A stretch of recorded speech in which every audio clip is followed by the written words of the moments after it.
Welcome to the Here's My Story channel. I'm Hazel. Until recently, I thought I was one of the luckiest kids alive. My parents were gentle, affectionate, and caring. We had unlimited financial resources, and I was taking full advantage of them. For example, I took tennis lessons from a world champion. We lived in a crowded city with congested traffic, so my brother and I took a helicopter to school. We lived in a fabulous mansion. We used to fly abroad with my dad's private plane every chance we got. In short, it felt as if everything around me was designed to make me happy, and I was very happy. Until the weekend, I went to stay at our mountain chalet with my cousin. I love my cousin Stella. She's 4 years older than me, so she's like an older sister to me. I always ask her opinion whenever I need to make an important decision.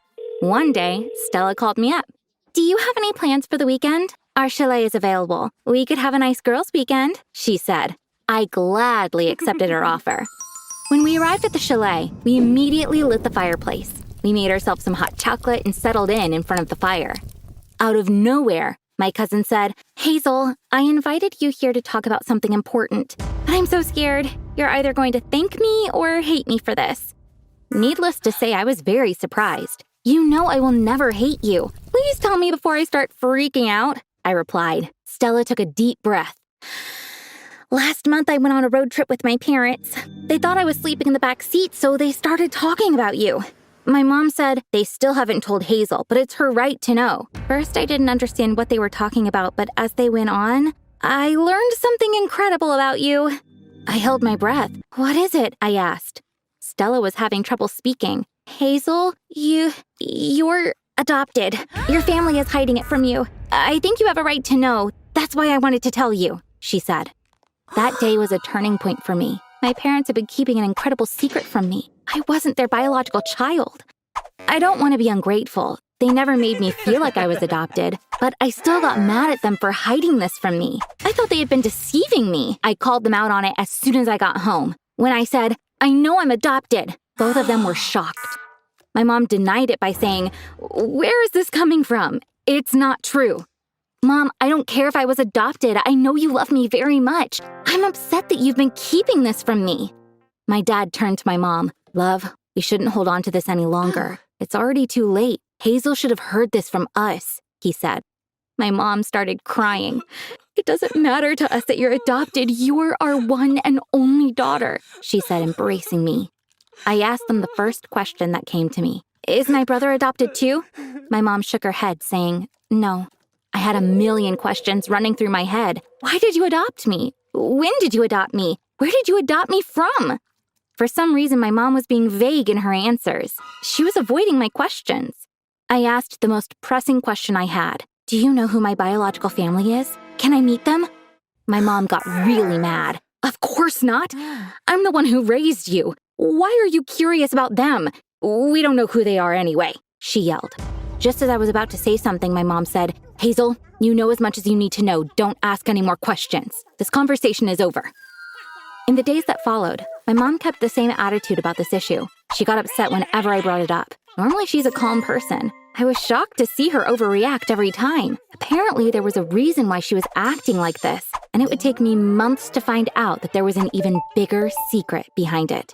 When I realized asking my mom was no use, I decided to reach out to my dad. Normally, a mother doesn't give up her baby. "I want to know about my biological mother's story, or I'll keep wondering about it all my life," I said. My dad said, "Honey, I understand, but we never met your biological parents. In the first years of our marriage, your mother really wanted to have a baby, but we couldn't conceive. Finally, we decided to adopt. We got you from a children's home. It's been a long time, but we can go there tomorrow and try to find out." The next day, we went to the children's home without telling my mom. When we walked into the director's room, my dad was happy to realize it was the same director from all those years ago. "Do you remember me? We adopted our daughter Hazel from you. Now we're looking for her biological family. Could you look at your records and help us?" he pleaded. For some reason, the director got really upset when he heard this. "We never divulged the identity of the parents. I'm going to have to ask you to leave now," he said, showing us the door. My dad was shocked. "I don't know why you're being rude to us. I made a hefty donation to this home when we adopted Hazel. You could at least help us in return," he insisted. The director wouldn't budge. "Please stop. It's impossible for me to help you," he said. So we had to leave. My dad is a civil engineer who built most of the government buildings in our city. That's why he knows a lot of the city officials really well. He called the mayor and told him about this. "Could you help me get my daughter's file from the children's home?" he asked. The mayor complied. "I'm going to go and take this file personally and bring it to you tomorrow," he promised. I was so happy to hear that. I was sure that very file contained all the information I needed to find out about my biological family. The next day when I came home from school, I walked into my dad's study. I asked, "Dad, did you get my file? Does it contain any information on my biological family?" My dad avoided eye contact with me and said, "The mayor called me. There's no information about you at the home. I think we should let this go."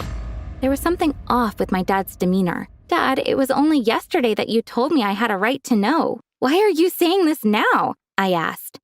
My dad said, "Honey, please let this go. I'm sorry, but I won't be able to help you."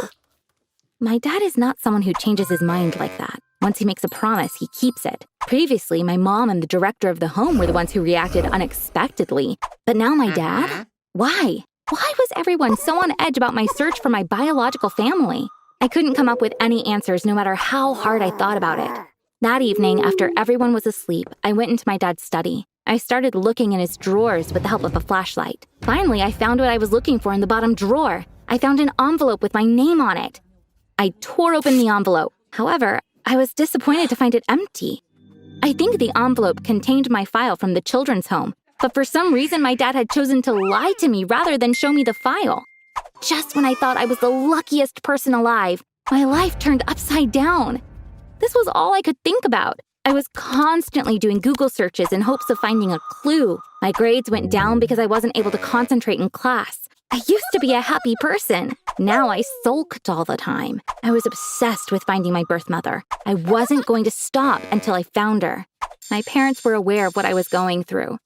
When my dad said he was really concerned about me and that I had to snap out of it, I had to tell him. "Dad, I went into your study one night and went through your drawers. I found an envelope with my name on it. I was sure my adoption file was in that envelope, but you hid it from me. I need to know why you lied to me." My mom turned to my dad when she heard this. "What file? Did you get Hazel's file from the home?" she asked. My dad nodded. My mom looked really confused. "So, you know everything," she said.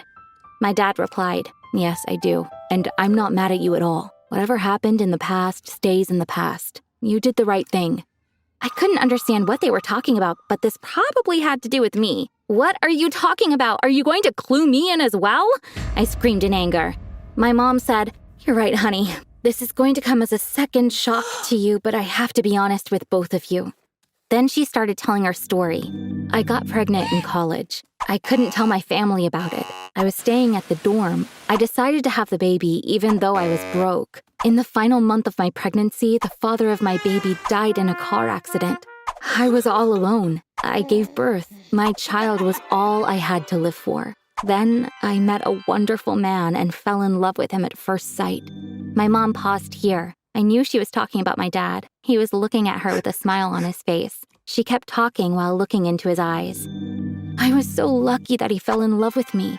He was young and handsome and wealthy, too. But I couldn't tell him I had a baby. I was scared that he might leave me if he found out I was a single mom. That's why I had to make a plan. I left my baby at the home. The director of the home was a very kind person. I told him everything. "Please don't give my baby to anyone else. I will come back for her," I said. And 2 years later, I did come back and picked up my daughter, Hazel, back from the home. I was shocked. She started crying. "Honey, do you understand? I'm your biological mom. But I had to adopt you because I couldn't tell this to your father. Your father thought you were adopted for years until..." My dad jumped in. "Until the mayor brought me Hazel's file from the children's home. When I read the file, I learned that you were Hazel's biological mom and was very surprised, but I also understood. I was too young back then. If you told me you had a baby, I could have acted irrationally. Your plan was amazing. Thanks to you, I have a wonderful wife like you and a wonderful daughter like Hazel. I love you both so much. I love our family." My brother walked into the room. He saw us hugging each other and joined in, even though he didn't know what was going on. We stayed like that for a while. It took me some time to process the things I had learned. If you think about it, I could be the only kid on the planet who was adopted by her own mom. My mom found the perfect solution. She was able to both keep me and the man she loved. There's only one downside to this story. I found out that my dad wasn't my biological father. At the same time, he already knew he wasn't my biological father from the start. But he never made me feel otherwise. And this made me love him even more.